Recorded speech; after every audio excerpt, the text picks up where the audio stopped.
محترم ناظرین، آپ کی خدمت میں ایک مرتبہ پھر سلام عرض کرتے ہیں۔ آپ پروگرام مذاکرہ ملاحظہ فرما رہے ہیں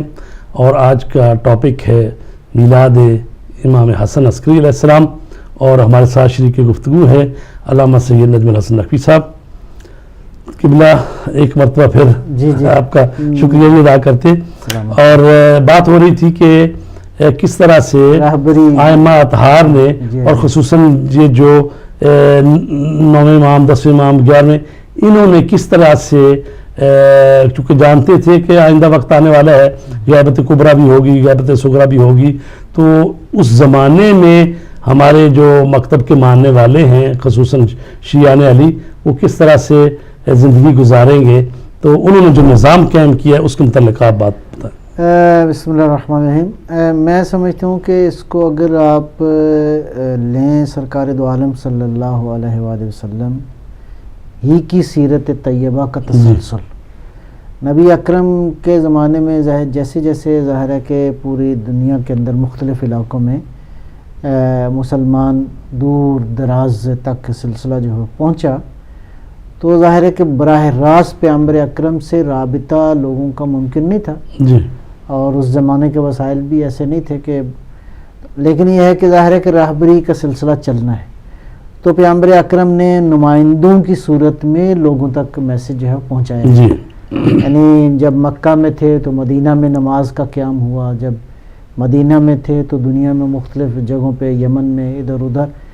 تو ایک سمجھ میں آتا ہے کہ لوگوں کو بغیر راہبری کے نہیں چھوڑا جا سکتا۔ جی بے شک۔ پھر اس کے بعد جب حضور دنیا سے جانے لگے تو ظاہر ہے کہ اپنے بعد امت کو کہا کہ من کنت مولا ہو فہذا علی مولا، کہ اب بنیادی جو اللہ کی طرف سے نمائندہ ہے وہ علی ہے، اور علی جانے پھر ان کے سارے معاملات جو۔ تو اس کے بعد ہم دیکھتے ہیں کہ ائمہ علیہ السلام خصوصاً 7ویں امام کے ماں بعد کا جو سلسلہ ہے وہ پورے عالم اسلام کے اندر ائمہ نے ایک نیٹ ورک بنایا اپنے نمائندوں کی شکل میں، جی، اور یہ قابل اعتماد لوگ تھے، انتہائی متقی، زاہد، پرہیزگار، اپنے زمانے کے انتہائی عابد اور عالم لوگ تھے، اور ان کے ذریعے جو ہے وہ امت کی راہبری، اور خود ائمہ کا براہ راست ویسے بھی مشکلات آہستہ آہستہ بڑھتی گئیں، جی، جس کے نتیجے میں ائمہ کا براہ راست رابطہ ممکن نہیں تھا، تو وہ جو نیٹ ورک تھا وہ خاصا پھر مضبوط تھا، یہاں تک کہ یہ جو زمانہ آتا ہے امام حسن عسکری علیہ السلام کا، تو اس زمانے میں بھی اسی نیٹ ورک سے استفادہ کیا گیا کہ ان کے ذریعے، اور اس زمانے تک جو ہے وہ ایک ائمہ کے تربیت یافتہ شاگردوں کی ایک بڑی کثیر تعداد جو ہے وہ پورے عالم اسلام میں موجود تھی۔ خود جو پہلے نائب ہیں امام زمانہ علیہ السلام کے حضرت عثمان بن سعید جو ہیں وہ امام عسکری کے بھی شاگرد ہیں، جی، تو یہ ایک برجستہ لوگ تھے، اور اس اعتبار سے ائمہ نے جو ہے وہ راہبری کا سلسلہ، اب جب امام زمانہ علیہ السلام کے بعد جو سلسلہ شروع ہوا تو اس میں خود امام عسکری علیہ السلام کی ایک حدیث جو ہے وہ بڑی معروف ہے، علماء کوٹ بھی کرتے ہیں، اور اس کا ایک حصہ جو ہے وہ یہ ہے کہ فَأَمَّا مَنْ كَانَ مِنَ الْفُقَهَاءِ سَائِنًا لِنَفْسِهِ حَافِظًا لِدِينِهِ مُخَالِفًا لِهَوَاهُ مُطِيعًا لِأَمْرِ مَوْلَاهُ فَلِلْعَوَامِ أَن يُقَلِّدُوهُ، کہ ظاہر ہے کہ لوگ بالآخر آج امام زمانہ موجود نہیں ہیں، یا امام معصوم سے، یا اس انسان سے جو اللہ کی طرف سے مقرر ہوا ہے، اس سے براہ راست رابطہ ممکن نہیں ہے، تو اب لوگ بالآخر دین کے حوالے سے کہاں پہ جائیں، اور دین کے معاملات میں ظاہر ہے کہ ایک آدھ معاملہ نہیں ہے، زندگی کے انفرادی معاملات ہیں، اجتماعی معاملات ہیں، اور انسانوں کے ساتھ رابطے کے مسائل ہیں، اور بہت سارے نئے نئے موضوعات ہر روز جو ہے وہ آج کے دور میں تو ہر روز تقریباً یوں سمجھیں کہ نئے موضوعات جنم لے رہے ہیں، تو بالآخر دین کے حوالے سے کہاں ہے دین کا جو پریکٹیکل رول ہے، دین کیسے رہنمائی کرے۔ تو اس سلسلے میں ہمیں نظر یہ آتا ہے کہ ائمہ معصومین علیہ السلام نے بہرحال یہ کاوش کر کے تو احادیث کا ایک بہت بڑا ذخیرہ جو ہے وہ چھوڑا، اور اس کے بعد جو ہے وہ راہبری کا نظام جو ہے وہ یہ قائم فرمایا۔ ایسا نہیں ہے کہ ائمہ ہمیں ایسے ہی چھوڑ کے چلے گئے ہیں، فرمایا کہ فقہا میں سے یہ 4 شرائط جن میں موجود ہوں، عوام کے لیے ضروری ہے کہ ان کو فالو کریں، اور دین کے حوالے سے ان کی راہبری اور ان کی رہنمائی میں اپنے معاملات کو لے کر چلیں. اور یہ شرائط بھی بڑی خوبصورت ہیں جو امام علیہ الصلوۃ والسلام نے بیان ویسے میں تو یہاں پر نقطہ ایک عرض کروں کہ اگر کوئی شیعہ ہو کر یہ کہتا ہے کہ جی امام مہدی علیہ السلام کے بعد ہمیں کسی نائب امام کی یا کسی فقیہ کی یا جو نائب ہے اس کی ضرورت نہیں ہے، تو یہ ایسے ہی ہے جیسے وہ دوسرے لوگ کہتے ہیں کہ رسول پاک کے بعد ہمیں کسی کی ضرورت نہیں ہے، ہم نے خود سے چننا ہے رہبر اور انہی سے شریعت لینی ہے. تو اگر شیعہ ہو کر یہ کہتا ہے کہ امام زمانہ کے بعد ہمیں ضرورت نہیں ہے تو اس میں اور اس میں کوئی فرق خاص نہیں ہے. ٹھیک ہے، تو لہٰذا اگر اس کا وہ قائل نہیں ہے. اور پھر یہ ہے کہ امام علیہ الصلوۃ والسلام نے جو کچھ فرمایا ان کی حدیثوں پر ان کے فرمان پر عمل کرنا اطیعوا اللہ واطیعوا الرسول واولی الامر منکم واجب ہے. تو جب انہوں نے فرما دیا کہ جو فقہا میں سے ہوں، پہلی بات تو یہ ہے یہ ہر آدمی نہیں ہو سکتا کہ جس کی وہ چل گیا ہے مثلا نظام. بعض دفعہ ہوتا ہے نا کہ یہ بھی ایک بہرحال شیعت میں ایک مسئلہ پیدا ہو رہا ہے کہ مثلا اگر کوئی مجتہد ہے جامع شرائط ہے تو اب وہ دنیا سے چلے گئے ہیں تو بعض لابیاں جنہوں نے وہ برونی کنٹرول کی ہوتی ہیں، جن کے ہاتھوں میں سرمایہ ہوتا ہے، وہ کوشش کرتے ہیں انہیں کے خاندان میں کوئی داماد ہو جائے یا بھائی ہو جائے یا کوئی ہو جائے اس کو اب کھڑا کر دیتے ہیں، چاہے ابھی اس طرح پوری طرح مجتہد بنا بھی نہ ہو. یہ بڑی مصیبت یہ شیعوں میں بہرحال نازل ہو رہی ہے. تو یہ جو فرمایا ہے امام نے فرمایا فَأَمَّا مَنْ كَانَ مِنَ الْفُقَهَا، پہلی بات ہے اس کو فقیہ ہونا چاہیے. یہ نہیں ہے کہ جو بھی آدمی اچھا لباس پہن لیا ہے، امامہ قبا لگا لیا ہے، 4 سال ہو کے آ گیا وہاں سے اور اپنے آپ کو سمجھے کہ میں بڑا، بات تو 4 سال بھی نہیں 2 مہینے رہ کے آئے اور اپنے ساتھ تو کہا کہ پہلی بات تو ہے فقیہ ہونا چاہیے. دوسری ہر فقیہ نہیں بلکہ صائنًا لنفسہ، ایسا فقیہ ہونا چاہیے جو اپنے نفس پر قابو رکھنے والا ہو. ٹھیک ہے، حافظاً لدینہ، ایسا فقیہ جو دین کا محافظ ہو. صرف یہ نہیں ہے کہ اپنی ہی ادارہ داری قائم کرنے کے لیے دین کو قربان کر دے. مخالفاً علی ہوا ہو، وہ اپنے ہوائے نفس اور خواہشات کا مخالف ہو. مطیعاً لامر مولا ہو، اپنے مولا کے امر کا مطیع ہو. جب یہ خصوصیت پائی جائیں گے کسی فقیہ میں تب کہا فللعوام ان یقلدوہ، تو عوام کا کیا فریضہ ہے کہ وہ اس کی تقلید میں آئیں. اور خود امام حسن عسکری علیہ السلام نے اس میں وضاحت کر دی، فرماتے ہیں وَذَلِكَ لَا يَكُونُ إِلَّا بَعْضَ فُقَهَاءِ الشِّيعَةِ، سارے کے سارے نہیں ہو سکتے، وہ بھی شیعوں میں جو فقیہ ہوں گے ان میں سے بھی بعض فقیہ ہو سکتی ہیں. لا جمیعہم، تمام کے تمام نہیں ہیں. ہم دیکھتے ہیں کہ جس طریقے سے کوئی وکالت میں نام پیدا کرتا ہے تو کالے کوٹ تو بہت سارے لوگ پہنے پھرتے ہیں نا جی، جو سپریم کورٹ میں جاتے ہیں وہاں کوئی نہ کوئی کیس ان کو مل جاتا ہے، پڑھ بھی لیتے ہیں. لیکن اعجاز بٹالوی، یہ کہ بروہی مثلا اعتزاز حسن، یہ جو اس طرح کے مشہور نامی گرامی ہوتے ہیں وہ چند ہی ہوتے ہیں. اسی طرح حوزے میں بہت سارے لوگ جاتے ہیں اور جا کے پڑھ بھی لیتے ہیں، فقیہ بھی ہو جاتے ہیں. لیکن جو یہ فقیہ کی بات کی ہے کہ جو دلیر ہو، شجاع ہو، بہادر ہو، اپنے نفس کے خلاف لڑنے والا ہو، دین کی محافظت کرنے والا ہو، تو ظاہر ہے کہ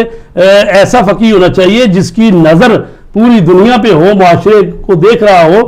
رہبری کی تو اس سے بھی زیادہ کڑی جو شرائط ہے، تو لہٰذا ایسا جو مجتہد ہے اس کی جامع شرائط جو ہے اس کی تقلید کرنی چاہیے اور پھر وہ رہنمائی صحیح کر سکتا ہے. تو یہ نہیں ہے کہ بعض لوگ کہتے ہیں کہ جی یہ مرجعیت کا نظام اور سسٹم یہ تو بعد میں پنا ہے،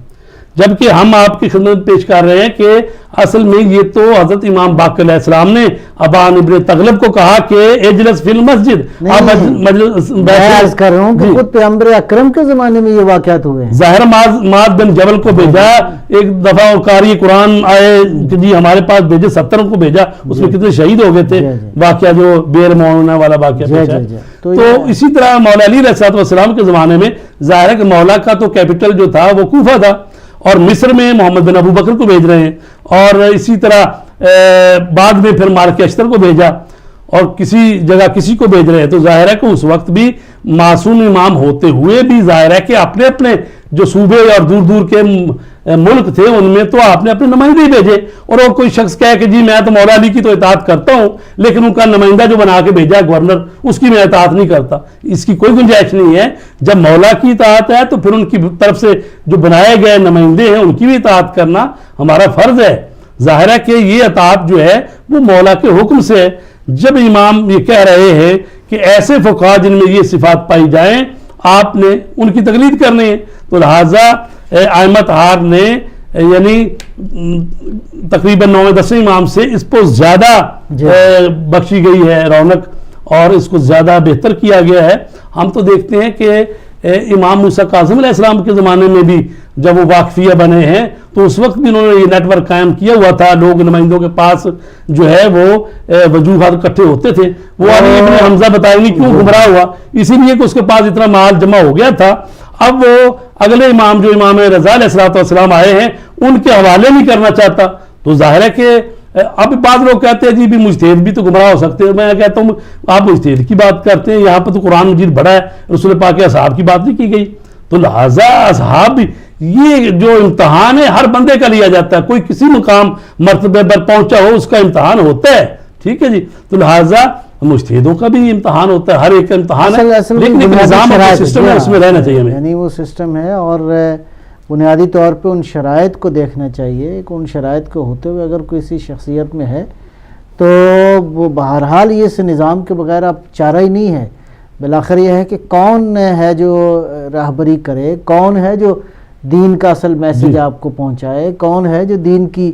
معرفت رکھتا ہے۔ ابھی دیکھیں نا تازہ جو مقام معظم رہبری نے پیغام دیا جائے یہ یورپ کے جوانوں کے نام، اس کو ذرا اگر آپ یہیں پہ چکے موقع آیا ہے اس پہ تو آپ بیان فرما دیں۔ میں سمجھتا ہوں کہ اس پیغام میں جو لب مطلب ہے ایک بڑی اہم بات ہے، وہ یہ ہے کہ سال ہا سال سے دشمنان اسلام نے اسلام کا برا چہرہ جو ہے دنیا کے سامنے پیش کیا۔ اصل میں یوں کہا جائے کہ وہ اسلام کا برا چہرہ نہیں ہے، وہ بلکہ مسلمانوں کا برا چہرہ ہے، انحرافات کا۔ اصل اسلام جو ہے وہ ناب ہے، اصل اسلام تو امت کی بہت خوبصورت چہرہ ہے، خوبصورت چہرہ ہے، امن سلامتی۔ وہ پیغام آقا نے یہی دیا ہے کہ اس نوجوان نسل سے، لہٰذا انہوں نے کسی کو درمیان میں کہا کہ میں ان سے نہیں بات کرتا، آپ سے کہتا ہوں کہ خود جائیں جا کے اسلام کو دیکھیں، اور اسلام کا جو بنیادی ترین سورس ہے سمجھنے کا، ایک قرآن کریم ہے، دوسرا سرکار دو عالم صلی اللہ علیہ وسلم کا سیرت طیبہ ہے جو واقعاً قطعی سیرت ہے۔ تو اس کو اس میں آپ نے یہ بھی فرمایا کہ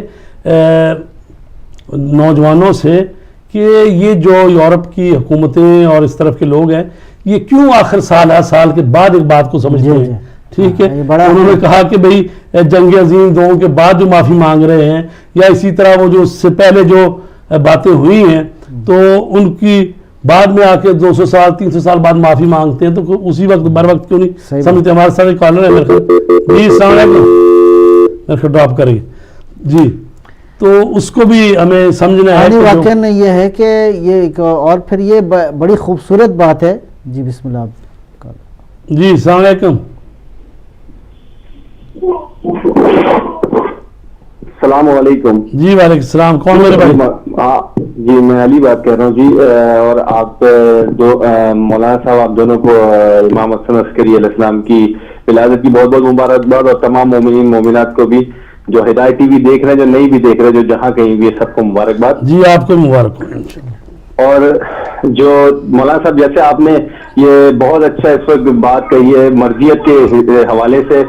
میں تو اس بات کو اس طرح سے ہی کہوں گا مولانا صاحب کی، یہ جو مرضیت کے خلاف جو بھی لوگ ہیں بیسیکلی انہوں نے اپنی خود مرضیت گھر پہ کھولی ہوئی ہے،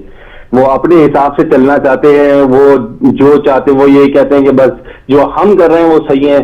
اگر مراجع کرام نے کسی بات کے لیے غلط یعنی کہ کسی عمل کو غلط بولا تو وہ کہتے ہیں نہیں ہم تو وہ کرتے آ رہے ہیں، ہم تو وہ کریں گے اسی حساب سے۔ یہ بات کافی بار سننے میں بھی آئی ہے کہ اس طریقے سے لوگ کہتے ہیں کہ نہیں یہ مرضیت سے کوئی تعلق نہیں، مرضیت ہے تو بیسیکلی ہم ہیں، کیونکہ آج کے زمانے میں بھی اور آگے بھی ہم لوگ اپنے مسئلے انہی مراجع کرام سے ہی تو حل کروائیں گے نا، اور کون ہے اس وقت ہمارے لیے مشعل راہ۔ بہت شکریہ صاحب، سلامت رہے۔ واقعاً ہمارے لیے جو زندہ رکھے ہوئے ہے اس مکتب جعفری کو، ایک عزاداری سید الشہداء ہے اور دوسری چیز مرجعیت دینی ہے. جی قبلہ. یعنی ایسے ہی ہے جیسے کچھ مطلب بھیڑیں ہوں اور بس وہ اپنی ان کا کوئی چرواہا اور وہ جو کوئی نگہبان وہ نہ ہو. نگہبان نہ ہو، یہ کیسے ممکن ہے؟ یعنی ایک قوم ہو اور ان کا کوئی راہبر نہ ہو، ان کو کوئی رہنمائی کرنے والا نہ ہو، ان کا کوئی ہاتھ پکڑنے والا نہ ہو، وہ خود ہی جو مرضی چاہیں. اس کا مطلب جو مرضی چاہیں تو اس کا مطلب جیسے اس عزیز نے بات کی ہے، ہر گھر میں ایک آدمی مرجع تقلید ہو. جی. یعنی تو اپنی حیثیت دیکھو، تم اپنا مقام دیکھو، کیا واقعاً تم قرآن و سنت کو اس طرح سمجھتے ہو جن لوگوں نے زندگیاں صرف کی ہیں اور یہ سارے رتبے جو ہے وہ، اور یہ پھر یہ کسی عالم دین کا حکم نہیں ہے کہ آپ مرجع کی جی امام کا اور سارے ائمہ کا فرامین موجود ہیں، پیغمبر اکرم کے فرامین موجود ہیں، جناب زہرا سلام اللہ علیہا کے فرامین موجود ہیں، امیر المومنین سے لے کر آخری امام تک. یعنی تواتر کے ساتھ یہ حکم موجود ہے کہ ہم سے رابطہ ممکن نہ ہو تو یہ لوگ ہیں. جی. یعنی امام صادق علیہ السلام کی تو اور بھی زیادہ واضح بڑی سخت بعض احادیث بھی ہیں. خود امام زمانہ علیہ السلام کے وہ جو توقیعات ہیں، حضرت کے جو دست مبارک سے جو تحریریں ہمیں ملی ہیں تاریخ میں، اس میں امام نے بیان فرمایا فرجعوا فیہا الی روات احادیث نا. تو یہ باتیں ایسے نہیں ہیں کہ سادگی سے آپ آنکھیں بند کر کے نہیں جی کہیں جو ہمیں سمجھ میں آیا ہے دین. یہ اتنا سادہ نہیں ہے کہ آپ دین کے سارے معاملات کو اپنے اختیار میں لے لیں. اور بات اصل میں وہی ہے کہ شیعہ بھی ہو اور وہ کہے کہ نہیں میں سارے معاملات خود ہی کروں گا، تو وہ پھر شیعہ کس بات کا شیعہ ہے؟ شیعہ تو وہی ہے جو اہل بیت علیہ السلام. تو یہ جو سلسلہ ہے رہبریت کا، مرجعیت کا، تقلید کا، یہ ظاہر ہے کہ ائمہ کے معصومین علیہ السلام کے فرامین کی روشنی میں ہے. اور پھر امام زمانہ علیہ السلام نے فرمایا انہم حجتی علیکم، وہ میری طرف سے تم پر حجت ہے، اور میں اللہ حجت اللہ، اور میں اللہ کی. اور یہ بھی ہے کہ میں اللہ کی طرف سے ان پر حجت ہوں. جی. کہ اگر وہ میری طرف سے تمہارے اوپر حجت ہیں تو میں، اور ان کے فرمان کو رد کرنا میرے فرمان کو رد کرنے کی بات. ایسے ہی ہے. تو یہ ایسا اتنا سادہ نہیں ہے کہ جی قبلہ. ہم ذکر خیر کر لیتے ہیں. جو خواتین کی ہم نے بات کی تھی کہ خواتین کو بھی ساتھ ساتھ جو ہے ان کا بھی جو مقام اور جو منزلت ہے اسلام میں، اور خصوصاً ایسی خواتین جنہوں نے اسلام کے لیے رول ادا کیا. تو دو خواتین کا ذکر آج ہم کرتے ہیں. ایک تو ہیں حضرت حکیمہ خاتون، جو کہ امام حسن عسکری علیہ السلام کی پھوپھی اماں تھی، یعنی امام علی نقی علیہ السلام کی ہمشیرہ محترمہ حکیمہ خاتون. یہ بھی بڑی پارسا اور پاک دامن اور پاکیزہ خاتون تھی. اس کے بارے میں آپ کچھ بیان فرمائیں. اجمالی طور پر تو یہ ہے، نمبر ایک تو خصوصیات کے اعتبار سے اس بی بی کے جو تذکرے موجود ہیں، انتہائی پارسا، انتہائی عابد، انتہائی عالم،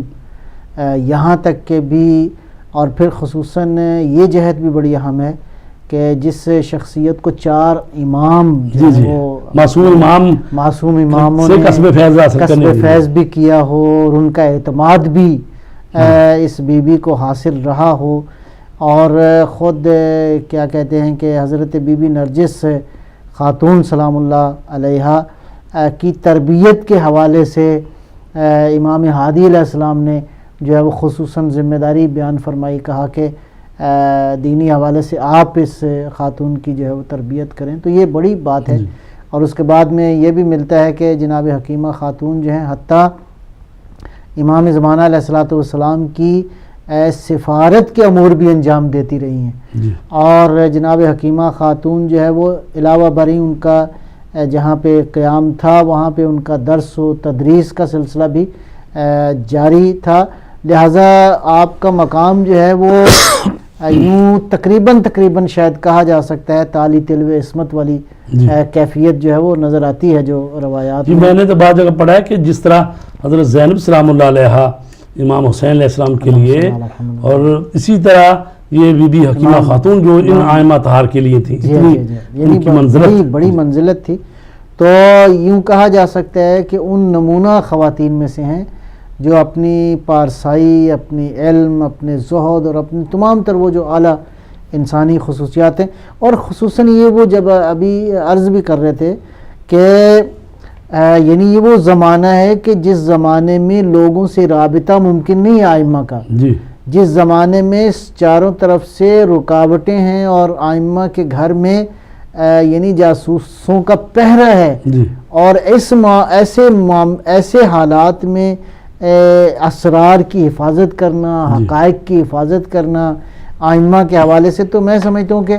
ان خواتین کا ایک بہت بڑا رول ہے خود ائمہ علیہم السلام کے میسیج کو آگے پہنچانے کے حوالے سے. اسی طرح مثلا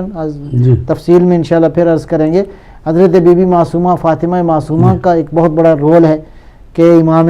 وقت نے جو ہے وہ اپنی مدد کے لیے انہیں پکارا اور وہ پھر آئیں اور سے سارا سلسلہ. تو ان خواتین میں سے جنہوں نے واقعاً ائمہ کا ساتھ دیا ہے, ایک جو ہیں وہ حضرت حکیمہ خاتون ہیں جن کو اعتماد حاصل تھا ان چار ائمہ کا. اور یہی وہ خاتون ہے کہ جب حضرت امام حجت خدا امام زمانہ کی ولادت کا وقت قریب تھا, تو امام نے کہا تھا کہ آج کی رات جو ہے اس رات میں وقت کا جو امام اس میں ایسا ہے کہ امام عسکری علیہ السلام نے اعلان فرمایا تھا کہ آج جو ہے وہ اس فرزند یعنی شعبان کو 15 شعبان کو کہ اس فرزند کی ولادت ہونے والی ہے جو ساری کائنات میں حکمرانی کرے گا جی عدل سے بھر دے گا. تو اس میں ایک جو بڑی اہم بات ہے وہ ایک تو یہ ہے کہ جناب حکیمہ خاتون جو ہیں وہ کہتی ہیں میں نے دیکھا کہ کوئی آثار ظاہری طور پہ نہیں تھے جناب نرجس خاتون کے حوالے سے, تو امام نے فرمایا کہ نہیں آج ہی رات ہوگا, اور یہ بہرحال ایک معاملہ ایسا ہے. تو کہتے ہیں آدھی رات کے بعد جو ہے وہ تھوڑا سا جناب نرجس خاتون پہ وہ ایک کیفیت جو ہے وہ طاری ہوئی, تو اس کے بعد امام جو ہے وہ کمرے کے باہر ہی غالباً روایت جیسے دوسرے کمرے میں تھے اور وہیں سے آواز دی, کہا کہ سورہ انا انزلنا کی تلاوت کرو. تو جناب حکیمہ خاتون نے وہ سورت کی تلاوت کی, اور بہرحال یہ ہے کہ اور کتنا اہم قرآن کے نزول میں اور ائمہ کے نزول ہی کہنے ہم اس کو اگر ولادت کو اس طرح سے بھی ہم کہتے ہیں, تو یعنی انا انزلنا کی کہا تلاوت کریں, اور اس وقت یہ نور تاباں جو ہے وہ روشن ہوا. سبحان اللہ. تو کہتے ہیں کہ سب سے پہلی شخصیت جس نے امام کو گود میں لیا اور امام کا بوسہ لیا وہ جناب حکیمہ خاتون تھی. سبحان اللہ. یعنی یہ ایک بہت بڑی بات ہے, اور اس میں یہ بھی ہے کہ امام جب آئے, اور یہ سب ائمہ کے بارے میں بات یعنی تقریباً سب کے بارے میں ملتی ہے کہ امام آئے تو پہلا سجدہ خدا کی بارگاہ میں دیا, اللہ کی حمد و ثنا بیان کی, اپنے جد امجد کی رسالت کی گواہی دی, اپنے بزرگوں کی امامت کی گواہی دی, اور جب اپنی بات آئی تو کہا کہ پروردگار تو نے وعدہ کیا ہے کہ میرے ذریعے جو ہے وہ اپنی زمین کو عدل و انصاف سے بھر دے گا, تو الہی تو اپنے وعدے کو. اور جو ہاتھ میں غیبی سے آواز آ رہی تھی جا الحق وزحق الباطل ان الباطل کان زہوقا. ہاں, اور یہ کہتے ہیں کہ حضرت کے دائیں بازو پہ بھی یہ جو ہے وہ بات تحریر تھی, اور کہتے ہیں کہ اس کے بعد جب لے کے گئے ہیں جناب حکیمہ خاتون امام عسکری علیہ السلام کی خدمت میں اس فرزند نورانی کو, تو امام نے کہا کہ بیٹا قرآن جو ہے اس میں سے کچھ سناؤ. تو حضرت نے وہ آیت مجیدہ پڑھی, بسم اللہ الرحمن الرحیم ونرید ان نمن علی الذین استضعفوا. یہ باتیں واقعاً قابل غور ہیں. تو ایسے نورانی ماحول میں جو ہے وہ خود حضرت حجت کی تربیت کے حوالے سے کہیں ظاہری طور پہ جناب حکیمہ خاتون کا ایک بڑا مقام جو ہے, اور اس کے ساتھ ساتھ جو ہے وہ حضرت نرجس خاتون. جی قبلہ ہم بریک پر جا رہے ہیں, اس کے بعد پھر حضرت نرجس خاتون کی زندگی پر کچھ روشنی ڈالیں گے. تو محترم ناظرین ہم بریک لے رہے ہیں, اور اس کے بعد ہم دوبارہ حاضر ہوں گے اور آپ کے کیے گئے سوالوں کے جوابات بھی دیں گے.